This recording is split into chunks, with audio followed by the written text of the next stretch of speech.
Ah, je suis pas sûr que c'était une bonne idée le garage pour faire genre j'avais une Batcave, hein. C'est pas forcément une bonne idée que j'ai eue là.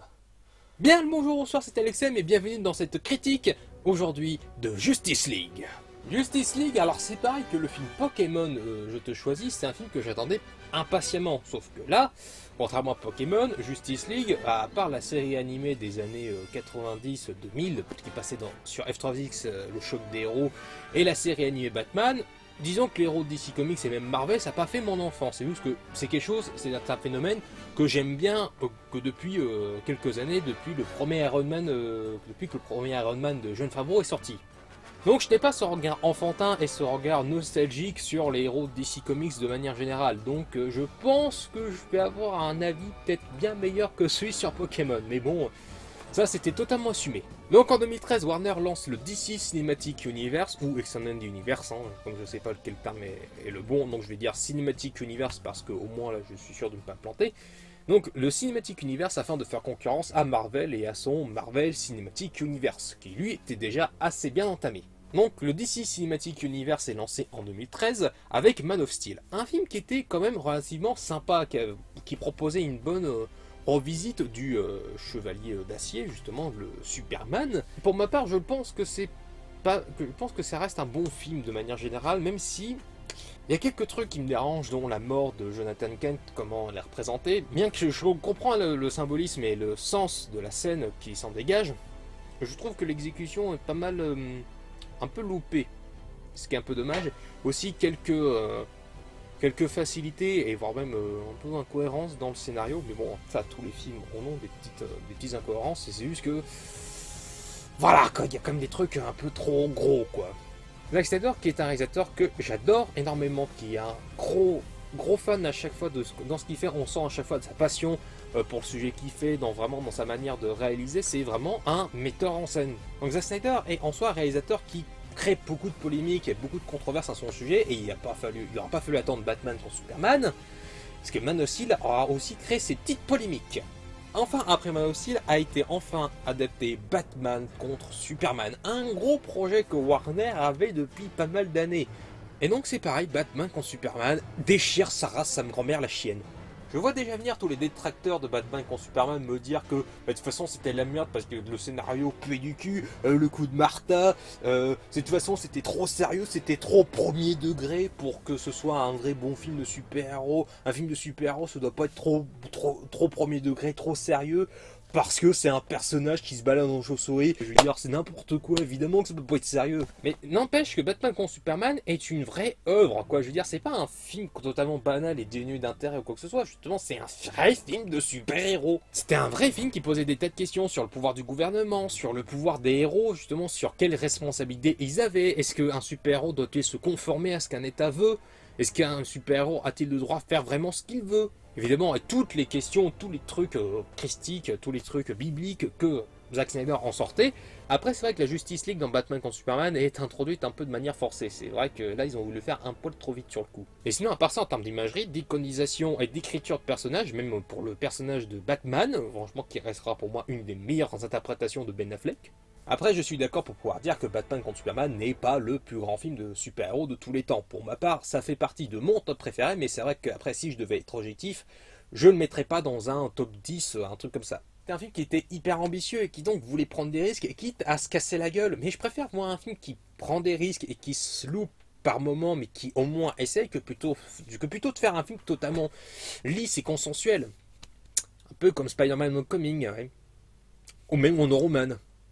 Justement, j'ai un peu grillé les étapes là, parce que j'ai loupé un film dans le Cinematic Universe là.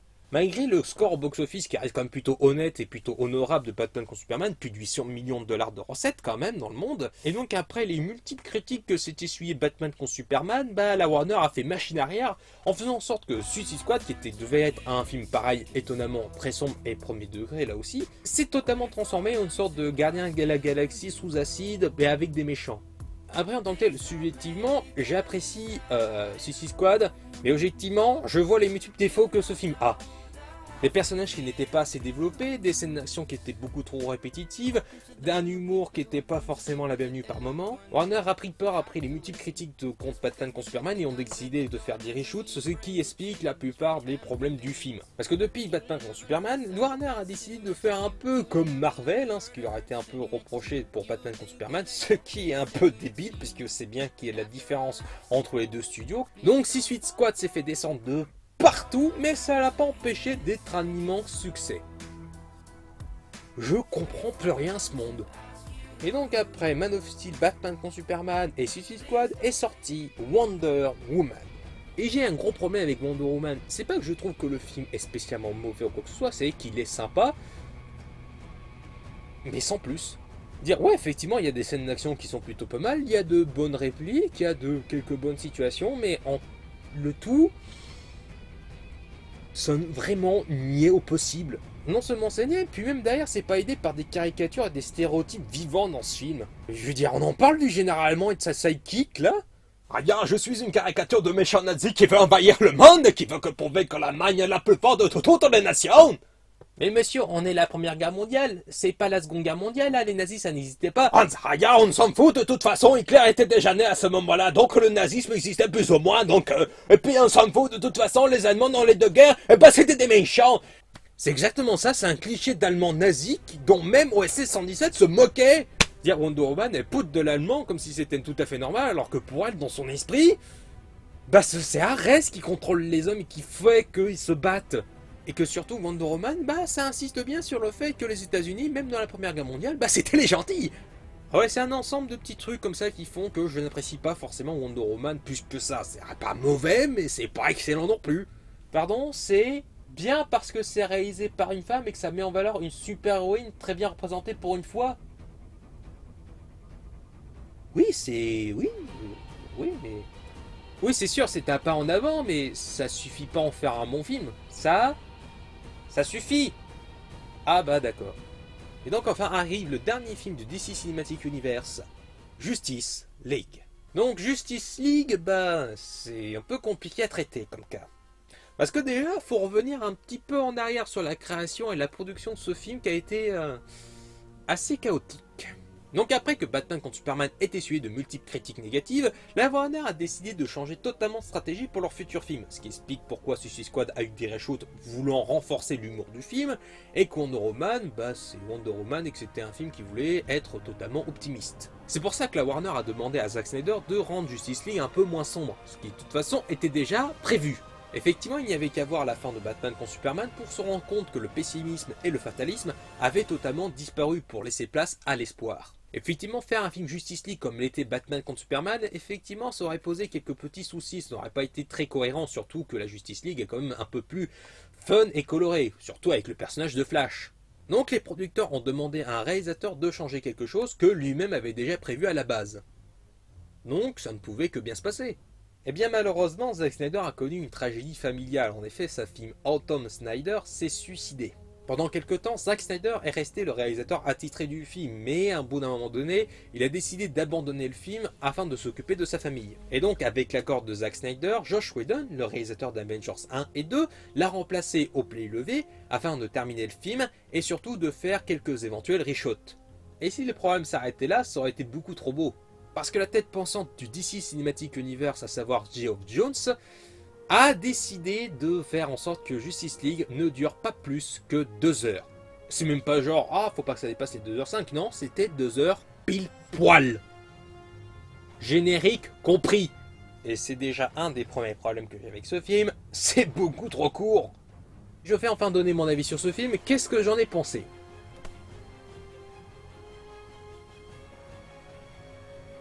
C'était pas mal. Et ça me frustre de devoir dire c'est pas mal pour Justice League.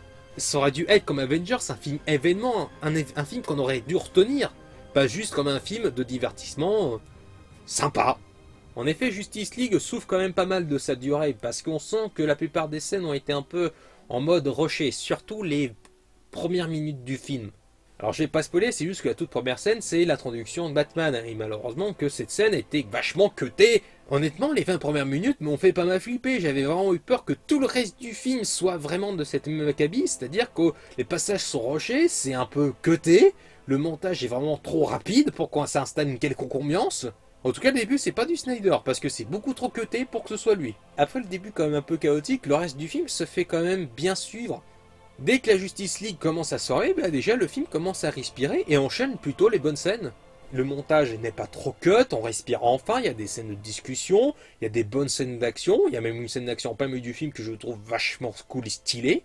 Niveau personnage, Ben Affleck en Batman est toujours aussi intéressant que dans Batman contre Superman. On sent que le personnage est apaisé, mais pas totalement, même si sa colère est enfin passée, il se sent quand même responsable de la mort de Superman et il veut donc se racheter. D'ailleurs, même le personnage se pose des questions sur lui-même pendant le film et ça reste intéressant. C'est un bon petit dilemme exploité par le film et l'interprétation de Ben Affleck est aussi excellente. Wonder Woman qui doit accepter son image et ne plus se cacher afin de montrer au monde son symbole, quel personnage et quelle grandeur elle est. Parce que même si l'histoire de Flash est un petit peu en mode on raconte ça vite fait, c'est quand même suffisant de ce qu'on nous raconte, on comprend quand même les liens et les enjeux du personnage. Par contre, celui que j'ai du mal à comprendre, c'est Aquaman. Parce que, ok, on comprend que c'est un mec un peu solitaire, par contre, son histoire, j'ai absolument rien compris. Parce qu'autant je connais l'histoire de quelques personnages de DC, autant Aquaman, c'est le personnage le plus obscur pour moi. Donc, quand ils nous ont commencé à parler de, ouais, ma mère t'a acheté, enfin, ta mère m'a acheté, un truc comme ça, j'ai strictement rien compris, tellement c'était quelque chose qui n'était pas évident. Donc, j'espère que le film Aquaman, qui va bientôt sortir l'année prochaine, j'espère que ça va permettre d'expliciter ces détails-là, que je puisse revoir Justice League vraiment en dans de bonnes conditions. Aquaman qui ne doit plus être un gars solitaire, mais qui doit enfin accepter de travailler en équipe. Flash qui doit accepter d'aller de l'avant. Et enfin Cyborg s'accepter lui-même. Donc effectivement c'était le côté, j'avais un peu peur que ce soit juste un film de super-héros, un film d'aventure totalement banal qui n'avait strictement aucune conséquence. Chaque personnage a avancé dans l'histoire grâce à Justice League, donc c'est pas un film qui est totalement inutile et c'est de ça dont j'avais peur. Donc même s'il y a certains passages dont l'introduction qui font pas penser à du Zack Snyder, bah la plupart des scènes sonnent comme du Zack Snyder. Déjà rien que le générique de début sonne comme du Zack Snyder. C'est effectivement la seule chose du début qui correspond à ce que fait d'habitude Snyder. Alors s'il y avait des gens qui étaient allergiques au ralenti de Zack Snyder, bah rassurez-vous, il n'y en a pas des masses dans ce film. Et c'est con parce que moi les ralentis Snyder c'est quelque chose que j'aime bien parce que c'est toujours quelque chose qui est non seulement stylisé, qui amène quelque chose et qui est utile. C'est pas juste là pour faire des ralentis pour faire un ralenti, c'est pas pour faire genre comme dans Dragon Ball Evolution, genre c'est un mec qui tombe dans de la flotte et puis ça sert à rien de montrer ça en ralenti, de toute façon ça sert même à rien de le montrer. Pour vous dire, j'ai encore la musique du générique en tête. Et d'ailleurs, justement, en parlant de musique, et nom de Dieu, que je n'ai absolument rien retenu de la bande originale. Parce que quoi qu'on dise de Batman contre Superman, la bande originale de ce film-là était absolument gigantesque. Les musiques marquantes dans Batman contre Superman, c'était pas du tout ça qui manquait, hein. Mais alors là, Justice League, j'ai absolument rien retenu. La bande originale de Justice League, mais elle est vraiment insipide, quoi. Elle est vraiment pas du tout mémorable, et on l'entend quasiment même pas. Après, c'est pas un désastre auditif, ça reste quand même agréable à écouter, ça accompagne bien les scènes, mais sinon, c'est totalement vide. Et pourtant, c'est Danny Elfman, quoi, le mec qui a fait la musique de Batman, Batman le défi. Et pourtant, ce mec-là a fait des compositions mais excellentes. C'est quand même incroyable qu'un mec aussi talentueux fasse une bande originale aussi vide. Et j'étais même étonné en sachant qu'il y avait des gens qui avaient entendu la partition musicale de Batman, mais le Batman de Burton dans Justice League. Et puis même, il y avait le thème de Superman, mais pas le thème de Superman de Man of Steel, le thème de Superman de Superman. La musique faite par John Williams. Je veux dire quoi, Danny Elfman n'avait tellement pas été inspiré qu'il a été obligé de reprendre d'autres thèmes. Puis en continuant d'ailleurs dans les défauts du film, il y a quand même 2-3 effets spéciaux qui sont un peu... Il y a des fois, il y a des plans, ça se sent que c'est du fond vert, les mecs. Hein. C'est pas genre juste fond vert, genre comme la bataille, la bataille finale. Ça, c'était obligé qu'il manque du fond vert. Je veux dire, il y a des fois, c'est une situation où on est en décor naturel, c'est une situation où ils ont tourné ça vraiment pour de vrai. Et là, d'un seul coup, on sent que c'est du fond vert. C'est quoi ce délire? Ça arrive à quelques moments, mais sinon, à part ça, les effets spéciaux autour du personnage de Flash... Oh putain, ça c'était génial. Vraiment, quand tu vois tout le point de vue de Flash, mais c'est absolument grandiose, quoi. C'est absolument génial, c'est super bien fait. Non seulement à chaque fois quand il parle, c'est toujours des répliques qui font mouche, et on sent l'innocence et la naïveté du personnage, mais que ça en devient touchant. Alors que le mec, à la base, a une histoire tragique. Flash, c'est quand même la révélation du film. J'ai très hâte de voir son film, d'ailleurs. Tout comme Aquaman, d'ailleurs. Tout comme j'ai envie de voir le film Batman. Mais ça, Batman, c'était depuis longtemps que j'avais envie de voir un film Batman avec Ben Affleck. Depuis Batman contre Superman, oui. Après, Justice League reste plutôt pas mal. C'est un film que j'aurais toujours envie de revoir et de revoir, ça c'est clair et net, mais... Mais c'est pas aussi épique qu'un Batman contre Superman. Oui, effectivement, en Justice League, il y a des bonnes scènes, il y a de bonnes idées, il y a de bons personnages, il y a une bonne écriture quand même si le tout début du film et quelques effets spéciaux ratés, bah, le tout tient quand même la route. Pardon, j'ai oublié de parler du méchant. Parce qu'il y avait un méchant? Bah en fait, vous voyez Malekith dans Thor 2? Bah voilà, c'est plus ou moins la même chose. Les personnages évoluent, sont bien développés, ils ont de bonnes interactions, il y a une bonne alchimie entre tous ces personnages, entre tout ce groupe, même s'ils se connaissent que depuis très peu de temps. Mais je peux pas m'empêcher d'avoir un gros problème vis-à-vis de ce film. Parce que Justice League est sans surprise. Il prend aucun risque, et c'est ça le drame dans tout ça. Il y a beaucoup de spectateurs qui viennent se plaignent des Marvel parce qu'ils sont sans saveur, ils n'ont aucune surprise.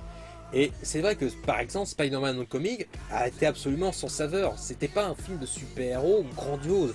Même en disant que c'était un film de super-héros correct, bah c'était tout à fait lambda et banal. C'est un truc que tu reverras pas souvent. Tu le reverras moins souvent que les 3 Spider-Man de Sam Raimi et même que les 2 films The Amazing Spider-Man. Justice League pose pas ses couilles. Et pourquoi je dis ça? Parce que récemment sur internet est tombé toutes les scènes qui ont été coupées ou soit reshootées. Et bon Dieu qu'il y en a un paquet. Il y a juste à voir les multiples bandes annonces pour se rendre compte qu'il y a eu de multiples scènes qui ont été coupées. Et ça c'est uniquement que la partie visible de l'iceberg, parce que aussi est tombé sur internet des extraits où il y avait beaucoup de passages avec Cyborg qui était censé le développer. Après, même si le personnage est bien développé en tant que tel, plus d'approfondissement aurait été bienvenu. Et c'est pareil, il était censé avoir une scène avec Flash qui traverse une vitre avec son doigt. Et putain que cette scène dans la bande-annonce, elle est magnifique, et que même de la scène qu'on a pu voir sur internet, qui aujourd'hui a été censurée par Warner, ce qui est tout à fait compréhensible.